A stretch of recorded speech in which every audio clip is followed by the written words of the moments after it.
सुप्रभात प्यारे बच्चों। आज की क्लास में हम जानेंगे अनुच्छेद लेखन के बारे में। अनुच्छेद निबंध का ही संक्षिप्त रूप होता है, क्योंकि निबंध को हम 200 से 250 शब्दों में लिखते हैं, जबकि अनुच्छेद को हम 80 से 100 शब्दों में लिखते हैं। और जो बात हमें 200 से 250 शब्दों में निबंध के माध्यम से व्यक्त करनी होती है, उसे हम अनुच्छेद में 80 से 100 शब्दों में व्यक्त करते हैं। तो एक अच्छा अनुच्छेद हम कैसे लिख सकते हैं, इसी बात को जानेंगे। अनुच्छेद शब्द अंग्रेजी भाषा के पैराग्राफ शब्द का हिंदी पर्याय है। अनुच्छेद निबंध का संक्षिप्त रूप होता है। इसमें किसी विषय के किसी एक पक्ष पर 80 से 100 शब्दों में अपने विचार व्यक्त किए जाते हैं।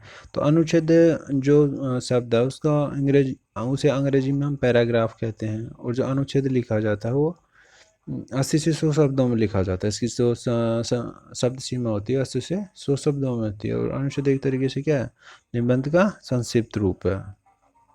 तो एक अच्छा अनुच्छेद लिखने के लिए हमें कौन कौन सी बातों का ध्यान रखना चाहिए, उसके बारे में हम बताएंगे। तो अनुच्छेद लिखते समय निम्न बातों को ध्यान में रखना चाहिए। अनुच्छेद लिखने से पहले रूपरेखा, संकेत बिंदु आदि बनाने चाहिए। तो हम जब अनुच्छेद लिखना प्रारंभ करते हैं, उससे पहले हमें क्या करना चाहिए, हमें हमारे माइंड में या हमें एक रफ के रूप में उसके पॉइंट लिख लेने चाहिए, मोटे मोटे, कि उनको हम आगे अच्छे से बता सकें। उस अनुच्छेद में विषय के किसी एक ही पक्ष का वर्णन करें। तो अनुच्छेद लिखते समय यह नहीं है कि जिस विषय के बारे में हम बात कर रहे हैं उसके किसी एक ही पक्ष के बारे में बात करना चाहिए। ऐसा नहीं कि उससे जोड़ करके हम किसी दूसरी बात को भी बताने लगे। तो क्योंकि हमें अनुच्छेद एक 80 से 100 शब्दों में लिखना होता है, और अगर हम इस बात का ध्यान नहीं रखेंगे तो वो बड़ा हो जाएगा और एक तरह से निबंध बन जाएगा। तो इसलिए अनुच्छेद लिखते समय जिस विषय के बारे में, जिस पक्ष के बारे में हम बात करें, केवल उसी के बारे में हमें बात करनी है, जिससे कि वो संक्षिप्त रहे और एक अच्छा अनुच्छेद बन सके।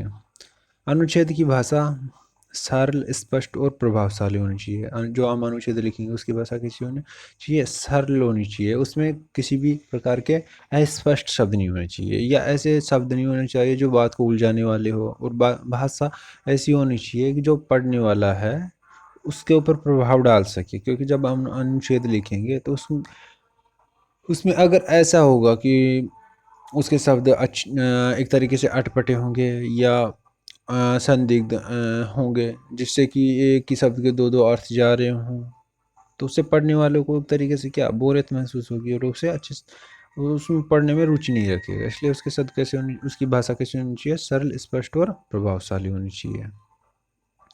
एक ही बात को बार बार न दोहराना चाहिए।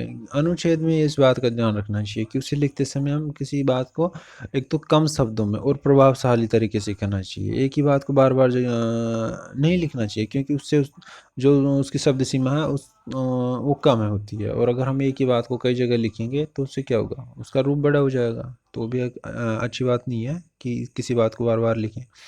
अनावश्यक विस्तार से बचे लेकिन विषय से न हटे। तो जैसा कि आप सभी जानते हो कि अगर एक निबंध है उसे एक अच्छी तरह 80 से 100 शब्दों में लिखा जाता है तो वो अनुच्छेद कहलाता है।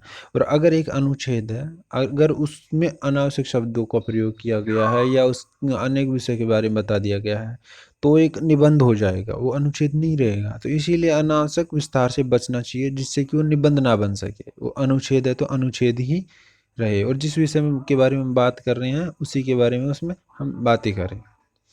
शब्द सीमा को ध्यान में रखकर ये अनुच्छेद लिखिए। और अनुच्छेद लिखते समय शब्द सीमा आपको पता कितनी होती है, 80 से 100 शब्दों की होती है। और इसी बात को ध्यान में रखते हुए अनुच्छेद हमें लिखना चाहिए। विषय से संबंधित सूक्ति अथवा कविता की पंक्तियों का प्रयोग भी कर सकते हैं।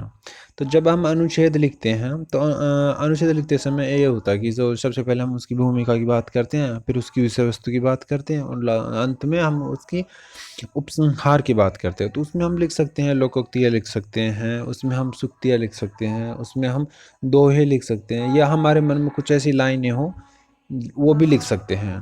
तो एक तरीके से ये अंत में लिखनी चाहिए जब हम निष्कर्ष या लिख रहे होते हैं उस समय।